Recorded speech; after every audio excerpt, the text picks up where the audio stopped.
Chapitre 18. Après cela, Paul partit d'Athènes, et se rendit à Corinthe. Il y trouva un juif nommé Aquila, originaire du Pont, récemment arrivé d'Italie avec sa femme Priscille, parce que Claude avait ordonné à tous les Juifs de sortir de Rome. Il se lia avec eux. Et, comme il avait le même métier, il demeura chez eux et y travailla. Ils étaient faiseurs de tentes.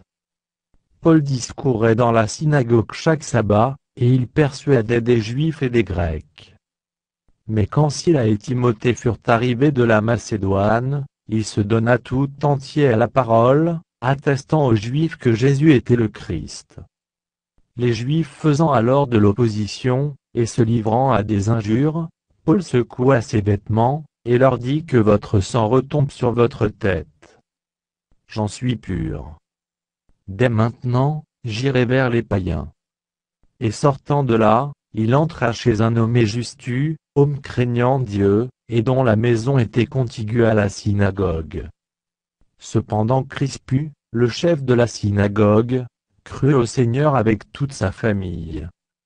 Et plusieurs Corinthiens, qui avaient entendu Paul, crurent aussi, et furent baptisés. Le Seigneur dit à Paul en vision pendant la nuit: ne crains point, mais parle, et ne te tais point. Car je suis avec toi, et personne ne mettra la main sur toi pour te faire du mal. Parle, car j'ai un peuple nombreux dans cette ville. Il y demeura 1 an et 6 mois, enseignant parmi les Corinthiens la parole de Dieu. Du temps que Galion était proconsul de l'Achaïe, les Juifs se soulevèrent unanimement contre Paul, et le menèrent devant le tribunal. En disant: cet homme excite les gens à servir Dieu d'une manière contraire à la loi. Paul allait ouvrir la bouche, lorsque Galion dit aux Juifs: s'il s'agissait de quelque injustice ou de quelque méchante action, je vous écouterai comme de raison, aux Juifs. Mais, s'il s'agit de discussion sur une parole, sur des noms, et sur votre loi, cela vous regarde. Je ne veux pas être juge de ces choses. Et il les renvoya du tribunal. Alors tous, se saisissant de Sosthène, le chef de la synagogue, le battirent devant le tribunal, sans que Galion s'en mît en peine. Paul resta encore assez longtemps à Corinthe.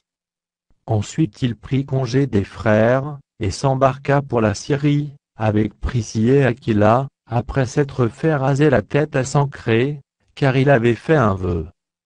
Ils arrivèrent à Éphèse, et Paul y laissa ses compagnons.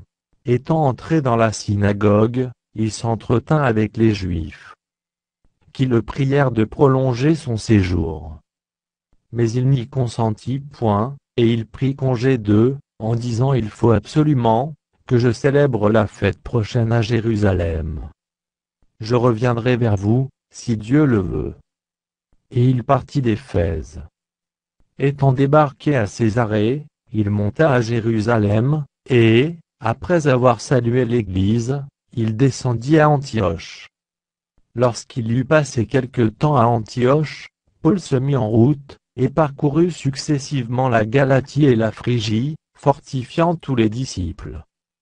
Un Juif nommé Apollo, originaire d'Alexandrie, homme éloquent et versé dans les Écritures, vint à Éphèse.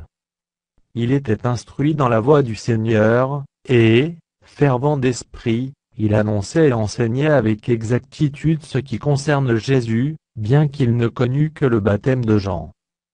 Il se mit à parler librement dans la synagogue.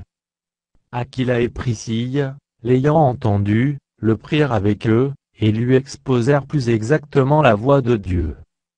Comme il voulait passer en Achaïe, les frères l'y encouragèrent, et écrivirent aux disciples de le bien recevoir. Quand il fut arrivé, il se rendit, par la grâce de Dieu, très utile à ceux qui avaient cru. Car il réfutait vivement les Juifs en public, démontrant par les Écritures que Jésus est le Christ.